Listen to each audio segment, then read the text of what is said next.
Então, dos relacionamentos, são dois universos, certo? O homem chega ao relacionamento, a mulher chega ao relacionamento, cada um com as suas questões, as suas diferenças e também com as suas divergências sistêmicas, tá? Cada um traz aí para o relacionamento as suas questões das suas origens, tá? E aquilo tudo que não está resolvido na nossa origem, eu trago para o relacionamento, tá? Então, os meus emaranhamentos, os meus enredamentos lá com o meu sistema, tudo aquilo que está em desequilíbrio, excluído, tudo que não está bem resolvido, isso vai criar em mim uma postura.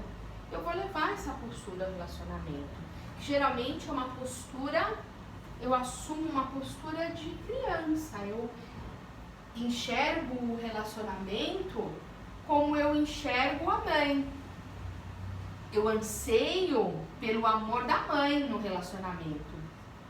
A gente já falou um pouco disso, né? E é possível eu ter o amor da mãe no relacionamento? Jamais, né? O amor da mãe entre pessoas de hierarquias diferentes e um relacionamento de mesma hierarquia. Claro, então eu vou com o outro com essa postura de não ver o outro, de cobrar o outro. Tá bom, né? E esse relacionamento pode dar certo? Pode. Mas ambos aí vão caminhar, se esse relacionamento vai dar certo, se um que está agindo como filho encontrar o outro que vai agir como a mãe, né? Se eu encontro dois que estão agindo como filhos, pode dar certo? Os dois estão procurando a mãe, nem o outro é a mãe. Dificilmente, né? Dificilmente vai ser aquele relacionamento de guerra o tempo inteiro. Eu estou ansiando o tempo inteiro, ambos ali, então cobram muito o amor da mãe um do outro. Né? Então, nesse sentido, vocês acham que às vezes num primeiro momento, né, a gente se encontra aqui, não é? A paixão. Vocês acham que é bom estar apaixonado? Não? Ninguém está apaixonado aí. Ninguém está apaixonado, todo mundo desiludido. De tanto chorando. Vai fazer coisas que você normal não faria. Que, por exemplo? Muita coisa por impulso, né? De você gostar. Você fica muito impulsivo, você... Como eu vejo o outro quando eu estou apaixonado? Perfeito. Perfeito. Maravilhoso. Mas fica mais leve, né, da paixão. Mais leve. Não, tem um lado bom da paixão. Muito bom. Não. Quando a gente está apaixonado, o que acontece com o nosso olhar? Não enxerga mesmo. Brilha, não é? Não tá brilhando? Fala, esse cara aí tá apaixonado, olha que cara de tonto. Fala assim, cara de bobo, tá apaixonado, não é? E o olhinho não brilha? Na catarata também. Né? Então, é exatamente isso. O que é estar apaixonado? Que é o primeiro momento lá que eu tenho com o outro. Estar apaixonado, exatamente, eu estar vinculado com uma imagem, né, que eu crio internamente sobre uma relação, né? Eu idealizo algo, nossa, eu conheci uma pessoa, ai, é tudo que eu queria, tem tudo, nossa, maravilhoso, nossa, tô no céu, não é isso? Flutua, Uma semana depois, Não é bem assim. é bem assim. 2 semanas depois, não, essa pessoa tem bafo, tem chulé, ronca. Ixi, não é bem assim, meio chato, não é? E aí tende a falar o quê? puxa, você era uma quando eu te conheci, ou um, e depois você completamente. E aí? Isso é real? Vocês acham? Não, gente que coloca muita expectativa, muita coisa numa pessoa que não é, né? Então, E a convivência vai mostrando também, né? Como um é e o outro. então, de fato, estar apaixonado não vejo o outro. Fica cego. Eu não vejo o outro. Fala, tá cego de paixão? E se fosse bom, eu estaria cego, né? Eu tô cego. Eu estou conectado com a idealização que eu faço da outra pessoa. Com aquilo que eu imagino que o outro seja, possa me trazer de bom. Né? Mas eu esqueço que o outro é um outro ser humano. Tem as suas características, que tem os seus problemas, que também tem as suas E questões. no momento também está flutuando, vendo coisas que você não é. Então, não é que não é. É, Eu não vejo o que o outro é de fato. é. Eu crio algo lá. Isso. Eu idealizo, é uma ideia. Na verdade, estamos apaixonados, nós estamos procurando esse amor aqui da mãe. Estou ansiando encontrar lá esse amor da mãe. É claro que não é tão consciente dessa forma. Ninguém vai, né, para um relacionamento afetivo querendo encontrar mãe, é óbvio. Mas é um movimento interno que eu estou querendo me reconectar com esse amor. É o Que é caso, impossível. é o caso daqueles casalzinhos ficar, É um amor mas infantilizado, é isso, né? Que é exatamente o caso do amor à primeira vista, a mesma coisa. Né? Nossa, foi amor à primeira vista. Não existe amor à primeira vista.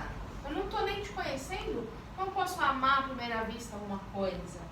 Né? Que é exatamente o anseio pela morte. Porque eu anseio pela fusão com a mãe. E fusão com a mãe significa morrer. Fim. Não tem como você se fundir com a sua mãe. Né? Que é exatamente lá quando aqueles casais que estão apaixonados muitos arquétipos desses casais que querem morrer junto. Não é? Romeu e Julieta. É paixão. Não é isso? Romeu e Julieta precisam constelar urgente a Julieta e o Romeu. Entenderam nada, né? E aí chegam as vias de fato, morrem. Então é exatamente essa postura de criança, de ver a mãe, quando, por exemplo, o relacionamento ou brigam ou vai chegar ao fim, a pessoa fala, verbaliza até, se você for eu me mato, eu não consigo viver sem você, não, é impossível pra mim, eu não sei viver sem você. A gente pode viver só se tiver uma outra pessoa? É falta de amor próprio. Isso é exatamente, eu não consigo me ver, eu não consigo me amar, eu estou conectado lá com esse sentimento. O outro é separado de mim, independe de mim, não depende de ninguém para existir. Então, quando eu estou nisso, eu estou botando no outro toda essa carga. Nossa, o outro, quer dizer, eu não posso sair de um relacionamento que não tá bom para mim porque você vai morrer. Poxa vida, isso só quem faz é o pai e a mãe, não é? O pai e a mãe não dá pra jogar fora, né? Pra não ser mais o filho. É um peso, exatamente. Eu coloco o outro num relacionamento de peso. É aí que vem exatamente a questão da vinculação. Então, quando um casal se une, está vinculado. Homem e mulher se encontram, se unem, criam um vínculo. O que é vínculo? O que é um vínculo? Um elo. Um laço, um elo, uma coisa que é mais do que só um desejo, né? E vínculo não tem nada a ver com amor. O vínculo pode ser grande e não ter muito amor. E o amor pode ser enorme e não se ter nenhum vínculo. Tá? Então uma coisa não depende da outra. Mas quanto mais nós estamos vinculados ao outro, mais aprofundamos esse vínculo, mais a dificuldade de me separar dessa relação está maior. Tá? Então, por exemplo, como que se aprofunda esse vínculo? Nós já falamos um pouco no início da aula passada, daquela conversa de querer ter interesse pelo outro, mas ainda é mais do que o interesse pelo outro. Talvez que esse casal se vinculou, não há mais a volta, não dá para se desfazer desse vínculo. A dor da separação vai existir. Claro que quanto mais raso o vínculo, menos dor. Quanto mais profundo, mais dor. Tá bom? Então, o vínculo é aprofundar no nível máximo, assim, estou dizendo num nível sistêmico, quando há filhos. Né? Por quê? Porque há a consumação dessa vinculação. Nunca mais esse vínculo será desfeito. Porque um casal pode se separar, pode se desfazer um vínculo. Dá para se desfazer um vínculo de pai e mãe? Não tem esse pai e mãe, né? Então jamais o vínculo ali de pai e mãe nessa criança será desfeito. É algo que eles vão ter que conservar para a vida inteira. Bom, então se não tem filhos, esse vínculo se torna um pouco mais raros. Tá bom. E existem aqueles casais que estão juntos e não se casaram. E aí, o que vocês acham? Meus filhos todos estão casados, mas não estão juntos. Tem, né? Vida de casal, mas não é casado oficialmente. Exatamente. Nossa, Aline, mas você, pleno século XXI, tá falando uma coisa dessa? Eu acho Que tem que ser casado? Não é falta, né? Não é. Por quê? Me explica. Pensa, põe a cachola para funcionar.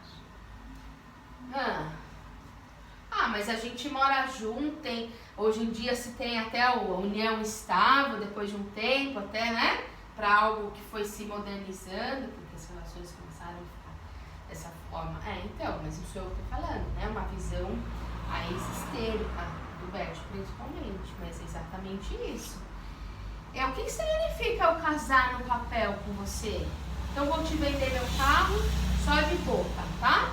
Olha, vendendo meu carro, tá bom? Você passa lá em casa, você me paga, tudo de boca. Dá pra fazer isso? Nem em 1920, né?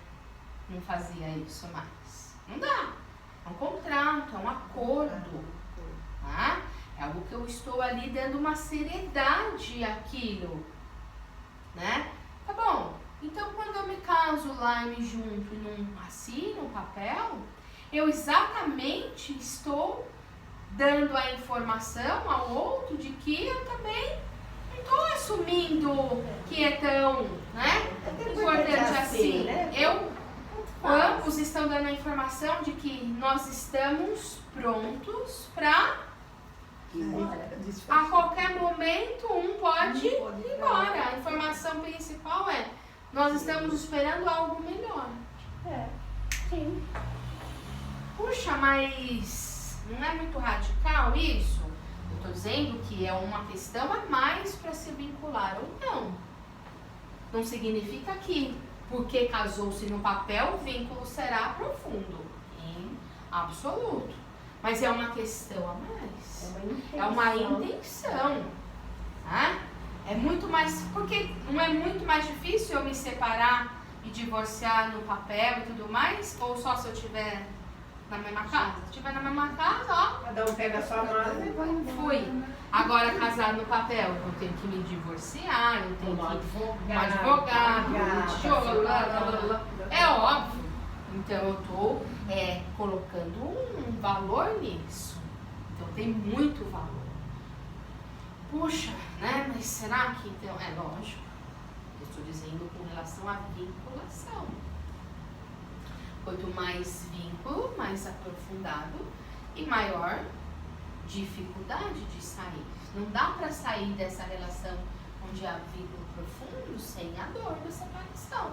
É exatamente o que é a separação, né? O divórcio, exatamente aí quando a relação entrou por algum motivo, ou ambos ou um não quer, e acontece essa separação. Bom, e é o que eu acabei de falar, é uma grande dor, né? É um processo de luto, uma separação. Se eu encaro essa separação sem compreensão do que é de fato aquilo, né? Eu levo essa separação por negligência, ao acaso, eu estou querendo evitar exatamente passar pela dor daquilo, porque é como um luto. A dor de um luto, se ela é compreendida, ela é profunda, ela é intensa e dura pouco tempo, no sentido de que tem começo e fim. Puxa, aquilo dói de fato, aquilo é real de fato, é uma dor, é uma perda. Eu entendo aquilo, eu passo por aquilo, compreendendo toda a mensagem. Agora, se eu não quero entender, eu posso me divorciar de uma forma leviana, né? Pega a mala e vai embora. Pego a mala, eu tô cagando pra relação, eu levo aquilo de um formato. Ou então, ao inverso, né? Eu não quero entender, eu fico querendo achar um culpado. Nossa, ele, ela. Né? Eu fico zangado com aquele, colocando a culpa de tudo, de todo o problema da relação no outro. Eu fico querendo evitar essa dor.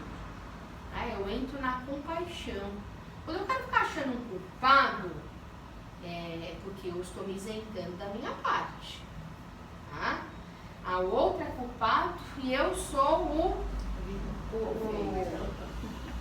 coelhinho, né? O outro é lobo mau e eu sou a chapéuzinho. Aí vamos lá. Se eu fico nisso, eu fico exatamente evitando essa dor. E aí eu encaro isso de uma forma rasa e o que vai acontecer? Se prolongar. Aquelas pessoas que ficam arrastando uma vida inteira um divórcio.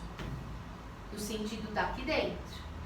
Que tudo na vida dela é o divórcio. Então ela é infeliz porque é o divórcio, ela é fodida porque é o divórcio, ela não tem as coisas porque é o divórcio, ela não encontrou ninguém porque também ela... Então ela fala até muitas vezes isso, não, mas também porque lá, sabe, né, tem casamento feliz, aquela pessoa meio acabou comigo, sabe, mantém a dor, né? A pessoa fala, nunca mais eu me recuperei daquilo. Dá pra gente nunca mais se recuperar de algo? Impossível.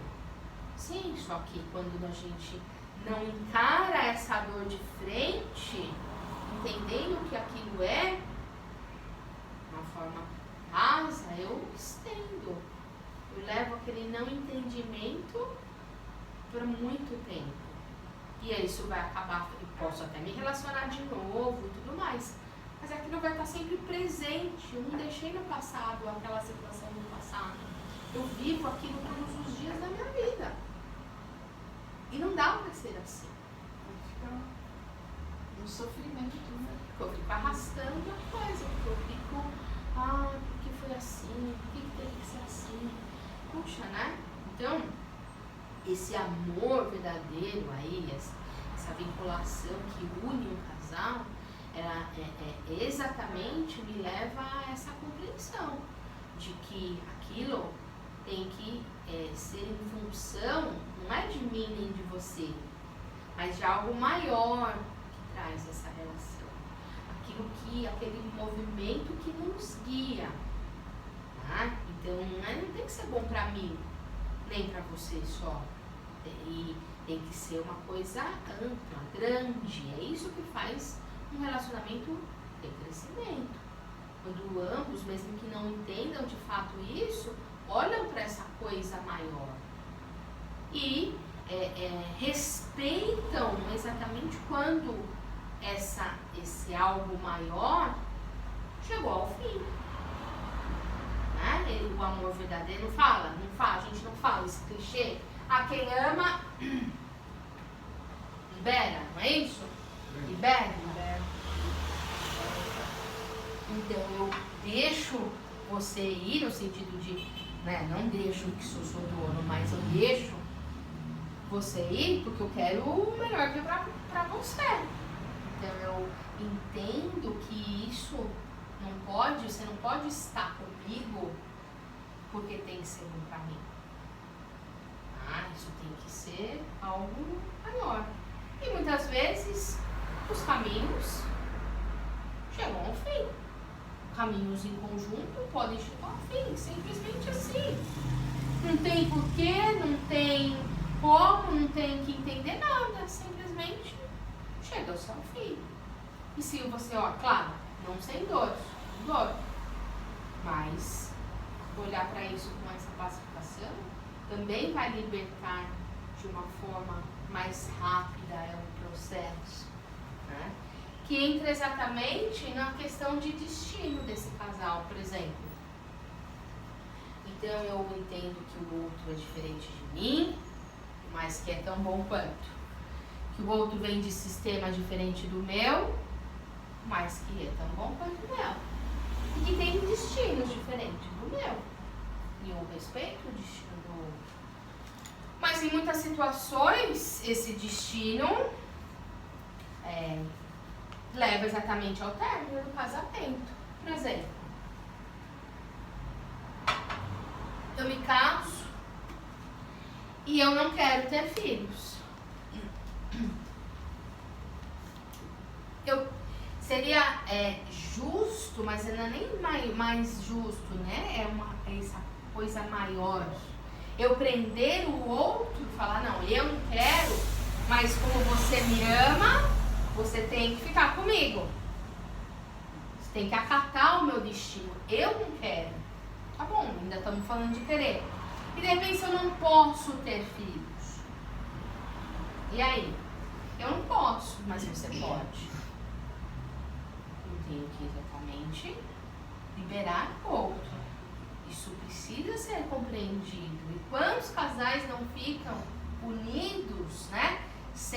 Com essa coisa velada, eu tenho que estar no destino do outro. Né? Às vezes tem um problema na família do outro, que é pesadíssimo. Então quer dizer que relacionamento é cada um por si, se tiver problema a gente não relaciona? Não é isso. Mas eu estou dizendo que muitas vezes esse destino é pesado demais.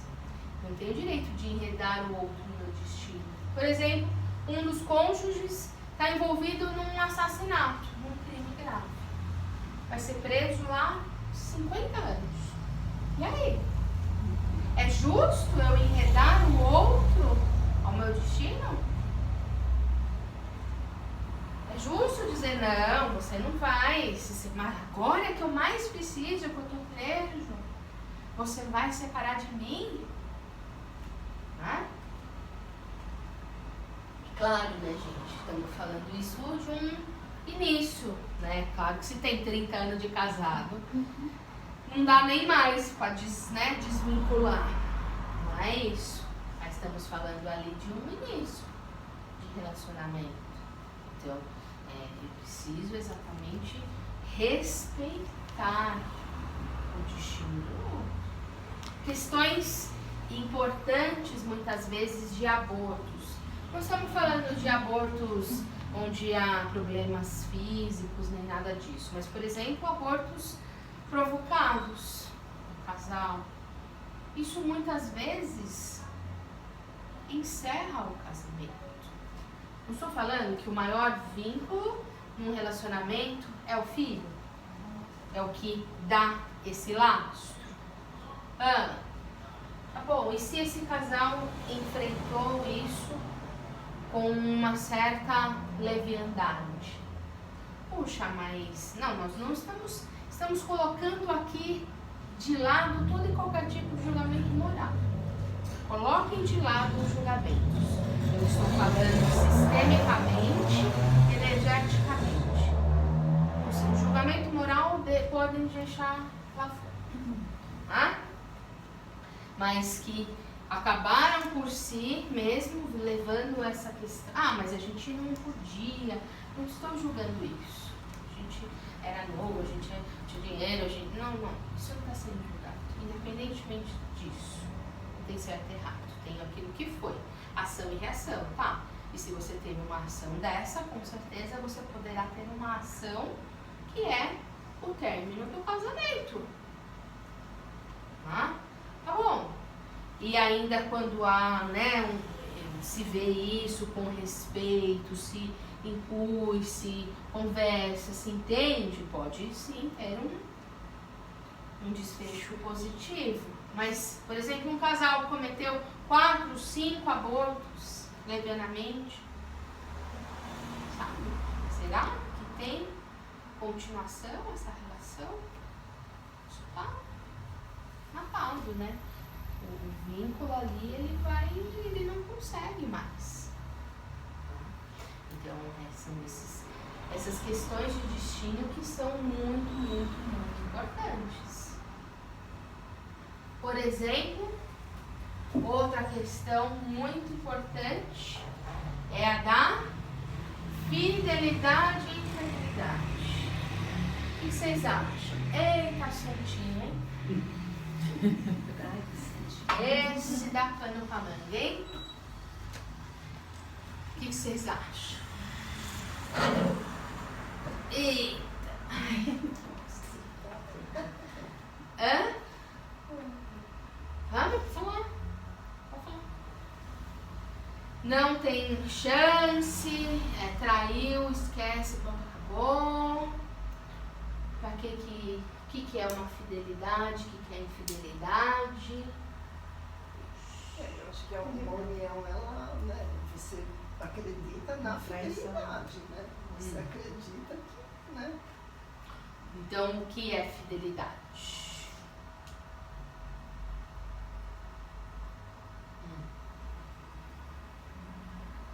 Não trair. Só não trair. Isso é fidelidade, só não trair o outro.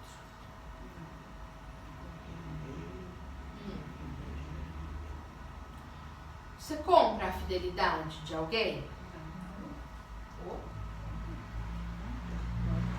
Sabe biscoitinho? Daqueles de cachorro? Biscoito, frutinha. Você não compra a fidelidade do seu cachorro? Que é seu melhor amigo? Ah, faça um favor, né? E você não compra a fidelidade de ninguém? Mas isso é fidelidade? De fato? Subornos, né? É um Suborno de fidelidade. Mas exatamente eu não entendo o que é fidelidade. Isso. Fidelidade é exatamente aquilo que a gente diz. Sobre eu olhar na mesma direção do outro em fidelidade a algo maior.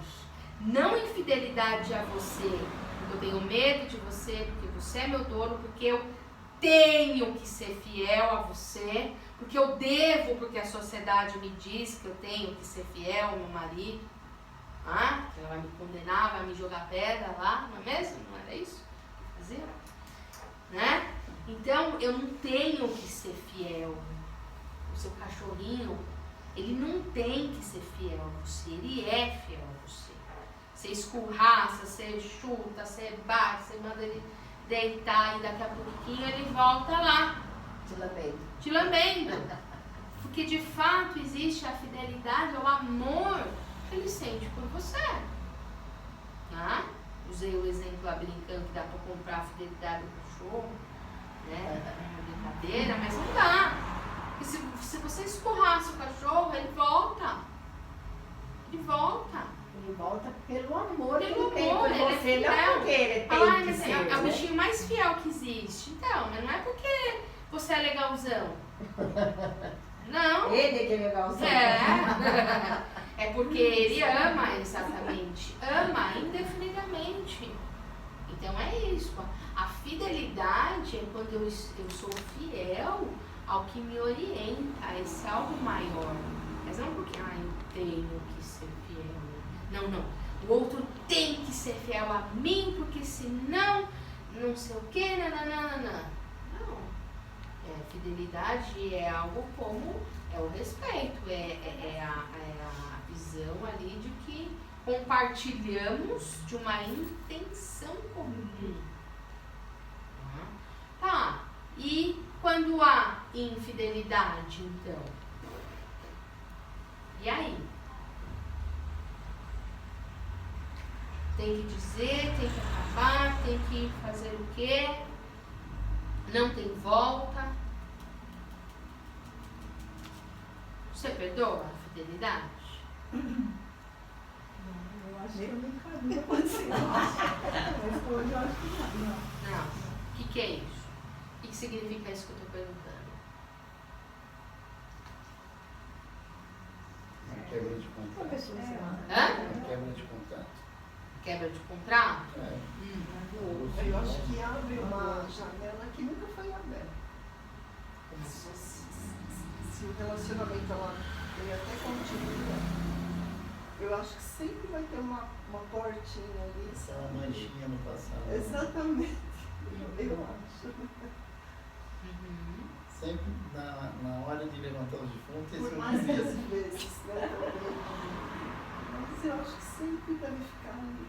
Mas isso não é só o casal. Pode ser Fantasma, qualquer relacionamento, assim, com uma amizade ou alguém. Fica aquela mágoa. Fantasma, né? Tá Não é sempre uma ali, assim. desconfiança, mas é uma brecha. Desconfiança. Você perde a confiança. Isso. Perde a confiança. Tá bom. O problema é seu. Simples assim. Você é meu dono? Eu tenho Não. que te devolver devoção, a confiança? Aqui no Ocidente, principalmente, né? Porque nós temos essa visão da monogamia, né? Nós temos essa cultura ou essa consciência muito mais definida do que lá em alguns países do Oriente, né? Em que a poligamia é permitida. Claro que eu não estou defendendo, não estou falando que é certo e errado, porque muitas vezes a poligamia é só de um lado, né? Então não é bem uma coisa flexível, né? É uma coisa, muitas vezes é machista. Mas se tem, né? Porque que o homem pode ter 50 esposas e aquela que traiu vai ser apedrejada. Olha que lindo, né? Então, se nós colocarmos mais uma vez os nossos julgamentos e a nossa moral de lado, que é esse o convite, e analisarmos as situações, claro, situação por situação, pode sim haver aí algo importante por detrás de uma infidelidade. Eu acabei de dizer, se a gente colocar de lado os julgamentos morais, lá, o amor, tudo isso, colocarmos todas essas questões de lado, de moral, que é certo e errado, tá? Porque na nossa cabeça a gente não sai com um cara lá, mas a gente tá pensando em transar com ele. Ah, nossa, que legal, né? Mas eu sou fiel. Tá? Somos muito moralistas. Muito. Então, se a gente colocar a moral de lado e pensarmos nas questões profundas que podem estar inseridas nesse contexto, tirando aí comportamentos machistas, etc. Colocarmos e analisarmos relação a relação, a gente pode olhar para as questões que estão envolvidas nisso, tá? Principalmente olhando o para quê. Não é que você vai querer justificar, mas o para quê. Muitas vezes, há por detrás de uma infidelidade, algo lá, que a pessoa foi lá, vamos pôr assim, deu uma puladinha de cerca, beleza, não entendeu, e chegou, e o relacionamento ficou muito melhor do que era antes. Ou vocês nunca ouviram isso? Puritanos. Quantos casos a gente não conhece assim? Puxa, mas nem abri a questão nada para outra pessoa, mas aquilo transformou a minha vida com aquela pessoa.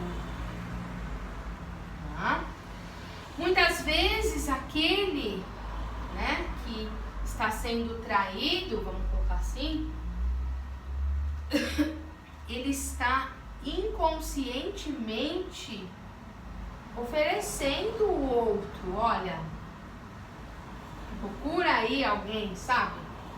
Como meio de justificar uma coisa que ele não tem coragem. Então, para ele, o relacionamento já não tá bom, tá falido, a pessoa não quer mais. Mas como ela não tem coragem de dizer, não, eu vou, Gina, para mim o relacionamento é ótimo. Então, inconscientemente, ela renega essa pessoa o tempo inteiro, ela trata com descaso essa pessoa o tempo inteiro. É como se inconscientemente ela falasse, olha, sabe, procura outro aí pra você me deixar em paz. Você, né, alivia minha barra aí, porque aí justifica aquilo. Tá vendo? A gente se separou por causa da traição. Mas será que separou por causa da traição? Ou será que aquilo já não foi só a cerejinha do bolo? Né? De algo que vinha. É como, então, a fidelidade. Eu não exijo a fidelidade que o outro tem que estar comigo. Assim como nem sempre a infidelidade pode ser julgada como moral. Pronto, acabou.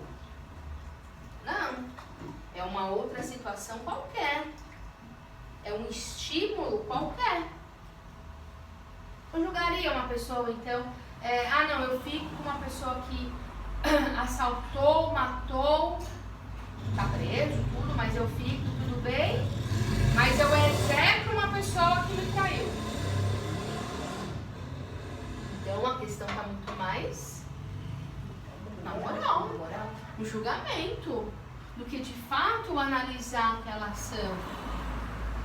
E o Bert ainda vai mais a fundo. Lógico que ele, na experiência dele, na visão dele, no trabalho dele, isso ele diz dentro de um contexto, porque é claro, se eu pego uma frase de uma pessoa jogada ao vento, é fácil julgar.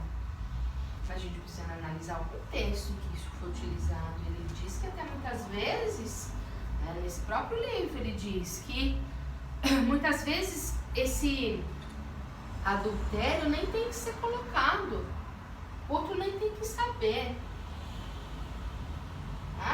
Dependendo da situação, é aquilo que eu te falei, que pode até se melhorar esse relacionamento. Porque quando eu digo ao outro, eu estou, o que eu estou fazendo? Falando para o outro que eu traí ele. Por que eu falo para o outro que eu traí ele?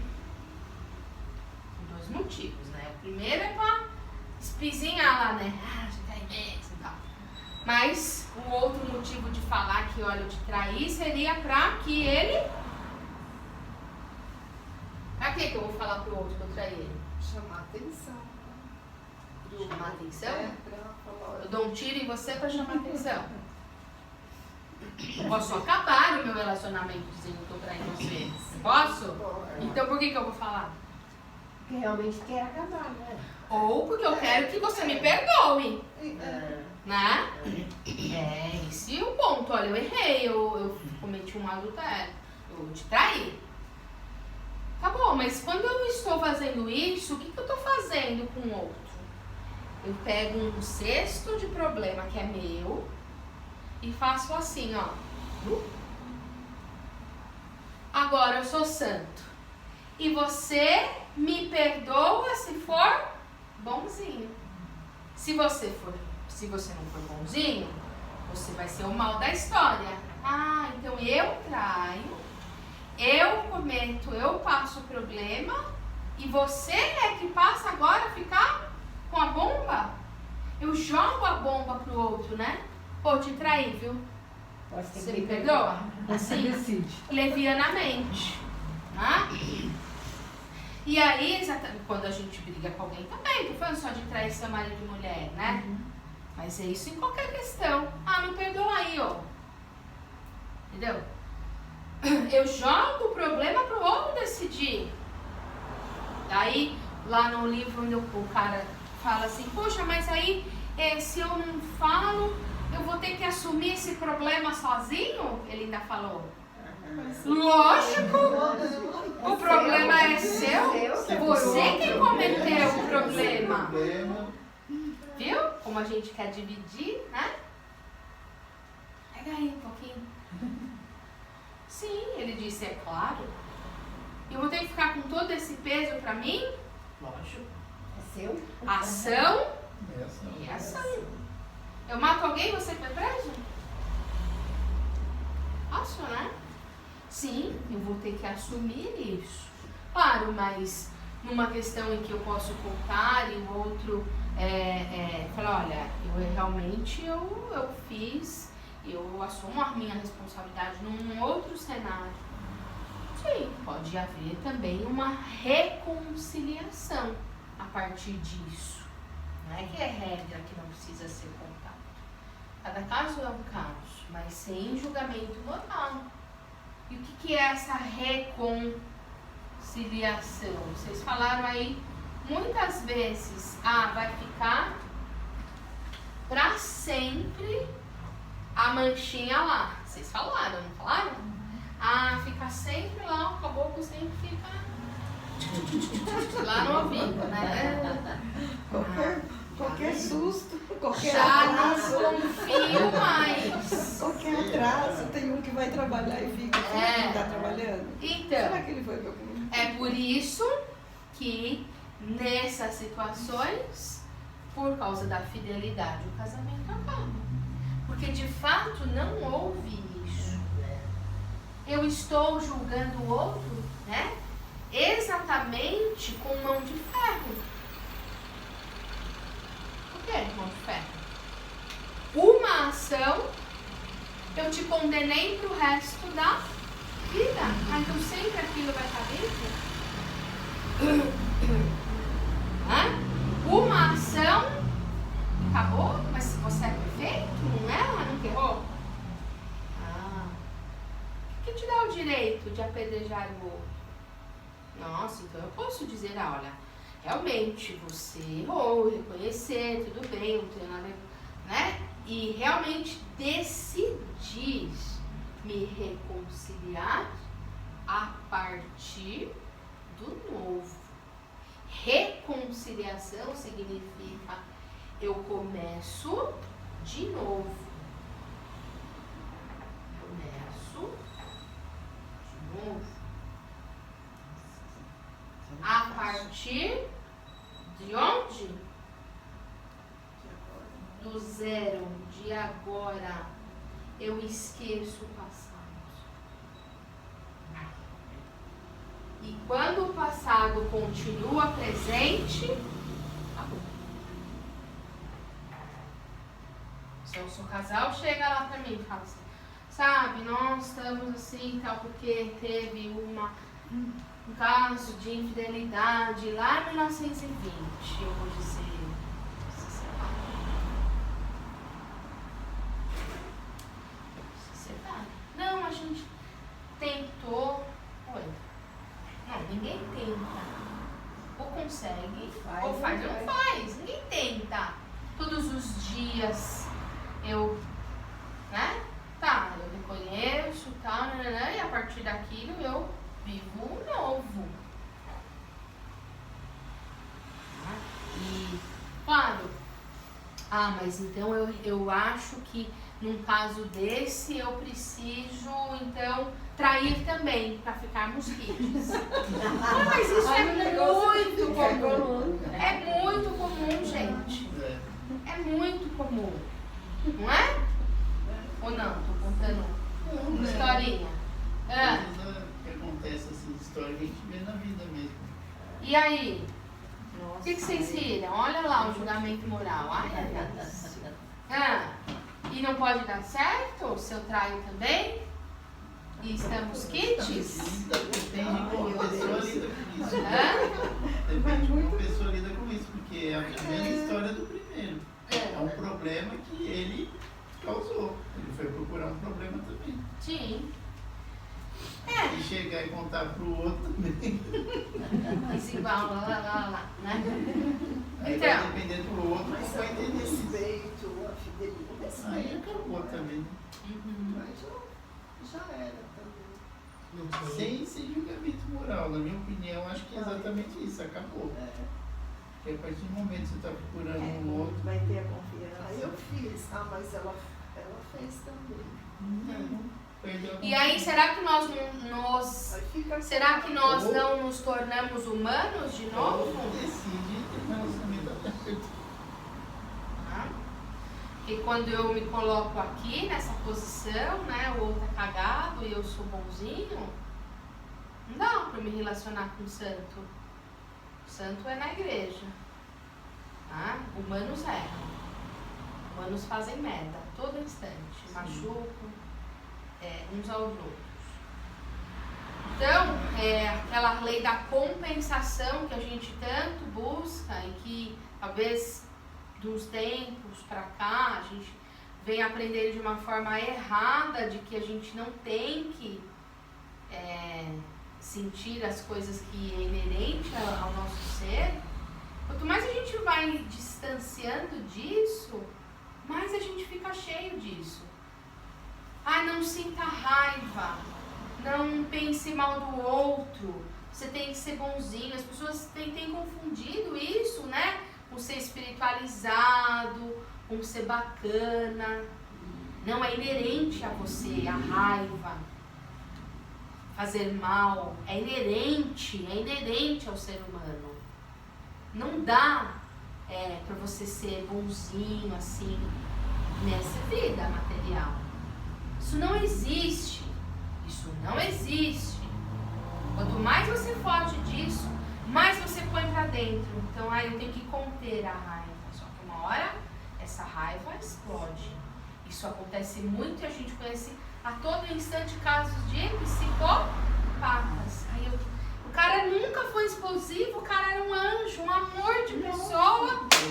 E simplesmente estava possuído, foi lá e... 20 pessoas.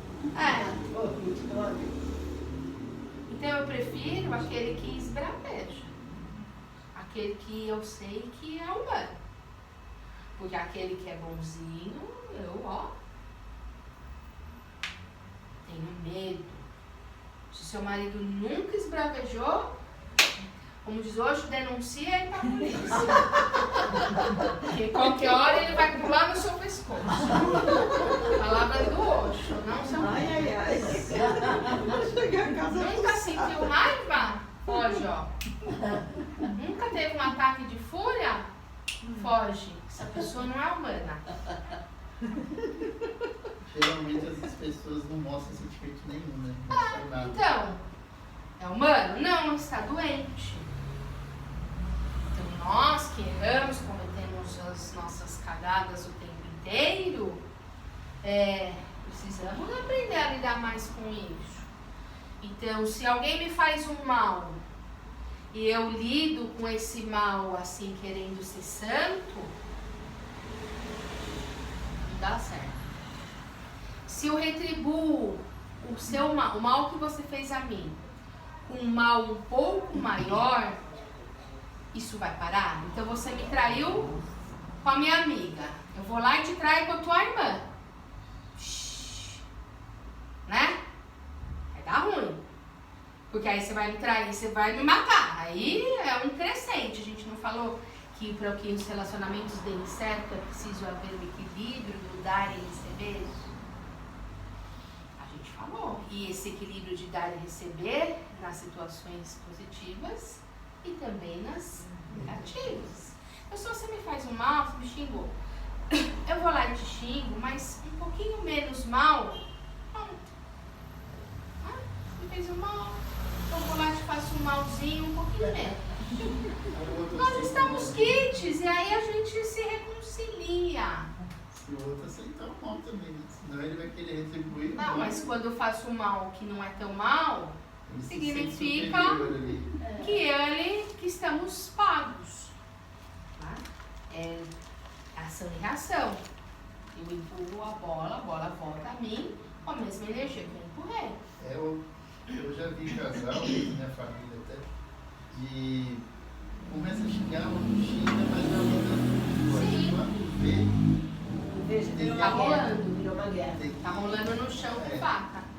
Então, exatamente isso que eu quero dizer. Então, quando eu pago o mal com um mal um pouquinho menos mal, tá bom, nos tornamos de novo humanos e aceitáveis com os nossos defeitos, nossas questões. Agora, se eu pago o mal que você me fez com um mal maior, aí você vai me devolver. Isso aí também Não tem fim. tende ao mal. Então, por que não? Em muitas situações, né? Você me trai, eu vou lá, te traio e aquilo, puxa, nós, sabe, nós nos traímos e nossa relação ficou ótima. Onde já se viu?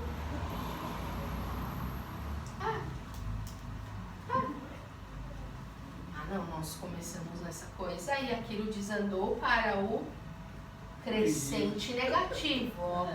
Então nós estamos utilizando isso como uma desculpa. Óbvio. O que eu quero trazer aqui é a análise sem a gente ficar, né? Porque muitas vezes a gente fica querendo sustentar uma coisa que não é, que a gente não é, o outro não é, que não é possível querer exigir isso do outro, sabe? Ninguém é santo, ninguém é santo. Mas a partir do momento que eu uso as questões para dizer, puxa, eu estou errando nisso, puxa, que pena que eu tive que fazer o outro passar por uma situação ruim também. Então eu estou sim utilizando a situação para algo bom. Claro, se eu estou fazendo isso de uma forma leviana, isso está falando ao fracasso. Mas está justificando então que o cara tá ruim no casamento, o pessoal vai lá, atrai e como o outro tá aqui, né? O outro tá mandando. Não estou justificando nada. Toda situação é uma situação. E são movimentos que às vezes são necessários. Um movimento ruim para te trazer algo bom, né? Que você possa acordar, para que você saia aí também do seu pedestal.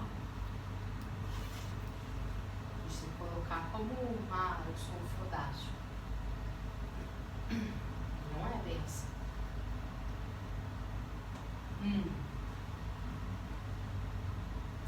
Dúvidas?